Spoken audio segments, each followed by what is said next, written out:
The Retro Fighters Defender is an absolutely amazing controller designed initially for the PlayStation and the PlayStation 2, but it's also compatible with the PlayStation 3 and the Nintendo Switch. Now, I have to thank everybody who has come through and checked out our full-blown review and unboxing of this controller. Thank you all for checking out that video. If you haven't seen it yet, I will have it linked for you right up there. But one of the things that came up in the comments quite a bit was people having problems pairing it to their Nintendo Switch. Hey everyone, Gary here with Rock Solid Productions. Thanks for stopping by and checking out our episode here today. I hope that it helps you, especially if you have had issues getting your Retro Fighters Defender working with your Nintendo Switch. Now, it's a pretty simple process to go ahead and fix it. I'm going to show you that here in just a minute. Now, I will tell you the steps that I'm going to show you are not just for the Defender. The issue has to do with the way that the Switch out of the box handles wired USB type controllers. And even though the controller itself is wireless, it reads the dongle as a hardwired connection. Hence the issue that we run into on this. So let's go ahead. I'm going to show you exactly how to fix it. Again, not just with the Defender, but with other controllers, such as like this guy here. Let's get started.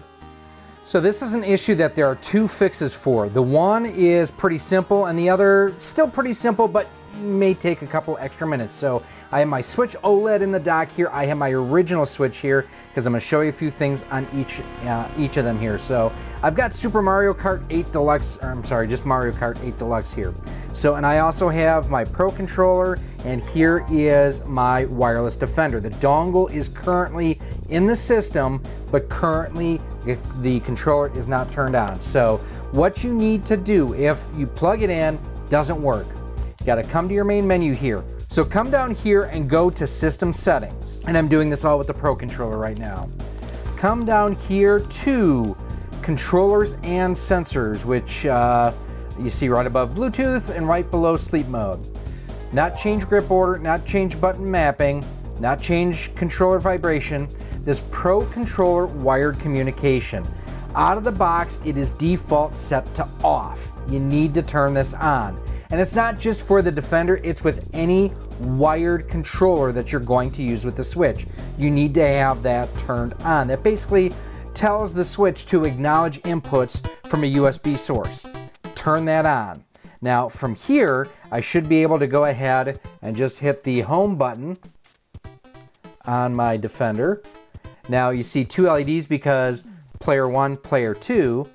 Now I'm gonna go up here to change grip order. I could go to the main menu and do this too, but change grip order. And now from here, all I have to do is hit the home button. Here you can see it popped up as a USB controller. I now only have a single LED. This is my player 1 controller now, and my Pro controller, I'll just, you can see it's not doing anything. Okay, that's the most common thing. Now, I have had an issue recently when I was actually reviewing this guy here where when I put my Switch or my Switch OLED into this, no matter what, it would not connect via USB. So I went to that setting, made sure that USB communication was turned on. It was. What I had to do, I'm going to fire up my original Switch here now and just tap the screen. And we're going to go to the home screen. Actually, I'm going to pop it in here so that way we can go to the home screen. So from here, hold down the power button. Don't just tap it, but hold it down. And it should, after a few seconds, bring up this menu here. And it gives you the option sleep mode or power options. And unfortunately, there's no real good way to show it undocked. So I can either go to turn off or restart. Once I restarted it, all my wired communication worked just fine. So if you're having a problem with the Defender or pretty much any USB controller working properly with your Switch or your Switch OLED, go make sure that you have USB communication turned on, and worst case, go ahead and do a power cycle on your Switch.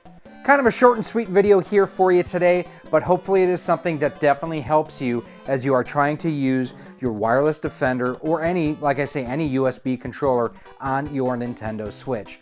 I don't know why Nintendo even has this as a feature. Well, I guess I kind of do. If you have it turned off, basically if you have your Pro Controller paired to your system, Amiibo support works.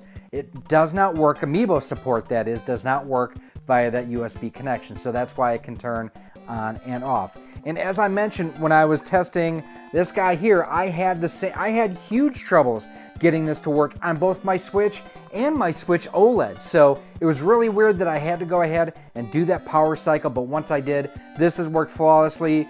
The Defender has worked flawlessly on my Switch as well and my Switch OLED, so it's absolutely amazing that it was such an easy fix. I hope this is something that you have found pretty easy to follow as well. Now, if you do want to check out some of our other videos that we have on the Switch OLED, the Switch Lite, docks, controllers, HDMI cables, and more, those videos are coming up for you right now. Thank you so much for watching this episode. If you want to help support Rock Solid Productions and be a part of our community, there's a number of different ways you can do so.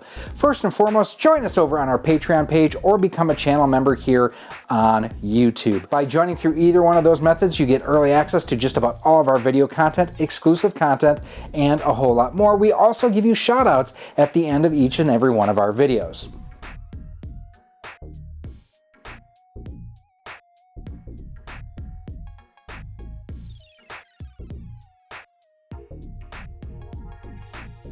You can also pick up some awesome Rock Solid Productions swag. We've got t-shirts, sweatshirts, hoodies, and more available through our Teespring store on screen right now too. You can also pick up some of our awesome 3D printed cartridge stands, Amiibo holders, Nintendo DS holders, and more by visiting our 3D printer store on screen right now as well. Links for everything will be down below in a pinned comment. If you want to stay up to date with everything we have going on here at Rock Solid Productions, make sure that you're following us on the different social media networks.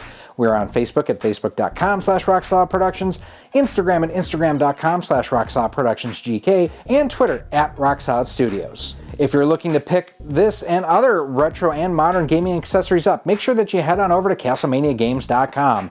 He has a feature over there called Castle Cash, where the more you spend, the more you earn towards future purchases, and Castle Cash is just like cash. He also offers convenient payment plans for more expensive items over $50. Finally, make sure that you use promo code ROCKSOLID10 when you're shopping at CastlemaniaGames.com, as it can save you up to 10% on most items on the website. Again, thank you for watching this episode, and I cannot wait to see you again soon.